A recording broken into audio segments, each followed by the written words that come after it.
ocol pakai apa namanya supaya darah gimana gitu ya. Tapi itu ya hak situlah, situ yang punya duit kan. Tapi kenapa perda itu jadi muncul? Sebab berdasarkan dia fatwa nanya juga sama MUI, nanya juga sama ulama. Apa dalil yang dipakainya? Dalil usul fikih juga. Kesatu saya boleh sebutin, sedekah sunnah apa wajib? Sunnah. Ngejaga ketertiban sunnah apa wajib? Oh jadi bingung? Wajib, nggak bisa yang sunnah ngalahin yang wajib. Terus yang kedua, mana yang lebih utama? Menarik masalah apa menutup mafsadat? Menutup madorot. Daripada narik masalah, nutup madorot itu lebih utama. Silakan, ada yang telepon lagi? Mangga. Halo. Halo, assalamualaikum. Waalaikumsalam warahmatullahi wabarakatuh. Ini saya Pak Joko sudah dari Surabaya, Pak Ustadz. Ya, assalamualaikum Pak Haji. Ya silakan. Halo, assalamualaikum. Waalaikumsalam warahmatullahi wabarakatuh. Ini yang saya tanyakan, kalau andaikan saya hutang, apakah saya hutang itu juga disedekahkan, Pak Ustadz? Apa tuh? Kalau saya hutang, apakah hasilnya hutang saya itu juga disedekahkan, Pak Ustadz? Oh iya. Baik. Kalau saya berhutang, apakah yang dihutangkan itu, apakah yang kita ngutang itu disedekahkan juga atau tidak? Ya, kemarin tuh kita sudah bahas sedikit ya. Saya kemarin kan ngomong begini ya, hitung bulan puasa ini sampai Ramadan, sampai apa? Syawal ya, sampai Lebaran. Sorry. Ini berapa duit kebutuhannya? Lalu ketemu angka katakanlah 5 juta. Nah sampai sini saya bilang nih sama orang-orang, daripada ngutang 5 juta sama orang lain, mendingan ngutang aja sebelumnya Lebaran, sebelumnya puasa itu 500 ribu. Sedekahin nih duit 500 ribu, nanti jadi 5 juta. Kita nggak perlu ngutang 5 juta. Sampai di sini kan saya kasih tahu, banyak orang nggak setuju. Orang bilang, Ustadz kok ngajarin ngutang buat sedekah? Saya nawarin, mendingan mana saya ngajarin utang 500 ribu buat sedekah, lalu si miskin ini tidak berhutang yang 5 juta, atau dia tidak melakukan ini, lalu dia berhutang 5 juta. Sebab saya bilang nyatanya, kita tahan-tahan juga, orang miskinnya pasti ngutang juga kadang-kadang gitu. Betul nggak? Mana sih ada enaknya sih ngelihat orang lain punya anak udah pada beli baju, anak kita enggak, lalu anak kita terus aja. Sampai ada orang yang redo bukan cuma ngutang loh, tapi nyolong. Betul loh Pak. Makanya tuh, kalau belum puasa nih, kenapa kita disuruh banyak-banyak ngelihat orang lain? Sebab jangan sampai kita puasa malah jadi lapar hati. Puasa jadi lapar hati. Termasuk yang pada pergi haji, pergi umroh, itu bisa lapar hati tuh. Koper beranak sampai 5-6 biji gitu. Kalau beranaknya buat orang lain, cakep. Tapi kalau beranaknya buat diri sendiri, ini disebutnya lapar hati. Nah, apakah Ustadz Yusuf Mansur dan kita semua nikmatnya sedekah ini ngajarin orang berhutang? Tok, nggak begitu. Saya bilang utang ini bagi 4. Bagi 4 bagaimana Ustadz? 125 ribu cari lewat sholat duha. Ya. 125 ribu cari lewat sholat tahajud. 125 ribu lagi cari lewat mahabbah sama orang tua dan lain-lainnya. Sehingga ngutangnya tuh 125 ribu saja barangkali begitu. 125 ribu ini juga nggak terlalu gini loh. Kan kita kan ngajarin orang miskin berhutang tuh belum titik, masih koma. Lihat komposisi ini.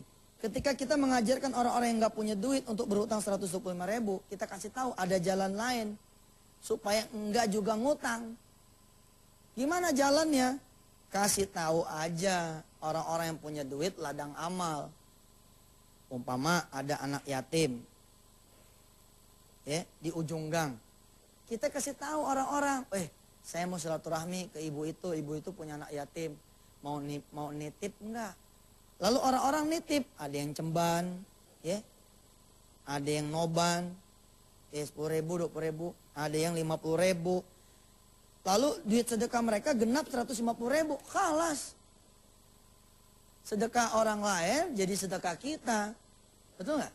Berdasarkan surah An-Nisa ayat 85. Sehingga lewat komposisi ini nggak perlu tuh orang miskin itu berhutang. Jadi jangan sepotong-sepotong nih nyerapnya. Nah, pada teori ini saya sering mengatakan kepada orang-orang yang sudah terlanjur berhutang bagaimana? Ini kita udah ngutang nih 100 juta. Ya sama teorinya. Embat 10 juta. Tapi 10 juta ini kalau enggak kuat lewat sedekah, bagi-bagi. Ada dari tahajud, ada dari sedekah, ada dari bangun duha, ada dari puasa Senin Kemis, puasa Daud, ada dari baca Al-Quran, ada dari mahabbah marah. Bagi-bagi pecah-pecah. Atau menjadi saluran derma. Ajak orang keliling ke panti asuhan. Ada yang begini, ada yang begitu. Tiba-tiba ngumpul di 10 juta. Selesai. Ya, buat bapak yang sudah terlanjur berutang. Apakah sedekah itu dari utang? Saya kira sebagai cara cerdas, iya juga. Cara cerdas ya, misalkan di sini ada pedagang nih. Dia ngutang nih 250 juta. Ini kan mulangin duit 250 juta puyeng ya. Puyeng banget. Gimana caranya? Potong dulu 25 juta. Potong 25 juta, nanti yang 25 juta ini yang bekerja membayarkan hutang yang 250 juta. Sehingga secara langsung saya bilang kepada orang-orang yang pada berhutang dan mau sedekah di depan, dengan cara begini Anda sudah untung di muka 225 juta. Tapi ingat, berhutang itu kan sesuatu yang sama Rasulullah itu ditakutkan itu. Kalau bisa jangan sampai ngutang. Rasulullah ya nyuruh kita kaya itu dengan cara apa coba? Pergi ke pasar. Cari pasar bukan cari utangan. Insya Allah pemirsa kita masih ada waktu buat mengaji besok hari Rabu. Mudah-mudahan kajian kita ini bisa menemani saudara-saudara semua nyawur, imsak, dan ngaji sambil ngabuburit menjelang maghrib. Jauh banget ya. Bismillahirrahmanirrahim. Ya Allah, kuatkan kami ya Rabb. Kuatkan fisik kami, kuatkan hati kami. Kuatkan pikiran kami, kuatkan seluruh panca indera kami. Supaya kami bisa kuat berpuasa. Menawan hawa nafsu. Melawan juga rasa lapar. Dan berakhir dengan kemenangan sebagai derajat orang-orang yang bertakwa. Hasbunallah wa ni'mal wakil. Ni'mal maula wa ni'mal nasir. La hawla wa la quwata illa billahil aliyil azim. Wa sallallahu ala sayyidina Muhammad wa ala alihi. Walhamdulillahi rabbil alamin. Silakan Ustaz Albar. Ya ayyuhalladzina amanu taqullaha wa kunu ma'as sadiqin. Wahai insan-insan yang beriman, bertakwalah kau kepada Allah dan jadilah kau bersama dengan orang-orang yang selalu berkata jujur. Ada sebuah cerita singkat. Seorang anak hendak berpamitan kepada ibunya. Dia ingin menuntut ilmu. Lalu ibunya berpesan kepadanya, nak, bawalah uang ini 1 juta. Dan di sepanjang jalan dan dimanapun kau berada, janganlah kau berkata dusta dan bohong. Lalu anak ini mengikuti wasiat seorang ibunya. Berjalanlah dia.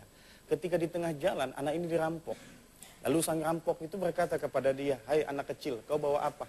Aku bawa uang 1 juta di sakuku. Lalu si rampok itu ketawa terbahak-bahak. Apa iya anak kecil seperti engkau bawa uang 1 juta? Betul tuan, aku bawa uang 1 juta. Sudahlah kau jangan bergurau kepadaku. Silakan kau pergi, aku nunggu mangsa yang berikutnya. Sepanjang jalan si anak ini berpikir, subhanallah, wasiat ibunya membawa keselamatan bagi dia. Jiwanya selamat, hartanya juga selamat. Itulah sebuah kemuliaan kejujuran. Kejujuran merupakan cermin dari ketakwaan dan takwa hasil dari ibadah puasa kita. Semoga ibadah kita mau keberkahan buat kita semua. Insya Allah kita jumpa lagi besok 5:30 sampai 5:30. Dan bagi pemirsa yang ingin gabung silahkan. Dan setelah ini jangan lewatkan lintas pagi. Sampai ketemu lagi. Assalamualaikum warahmatullahi wabarakatuh.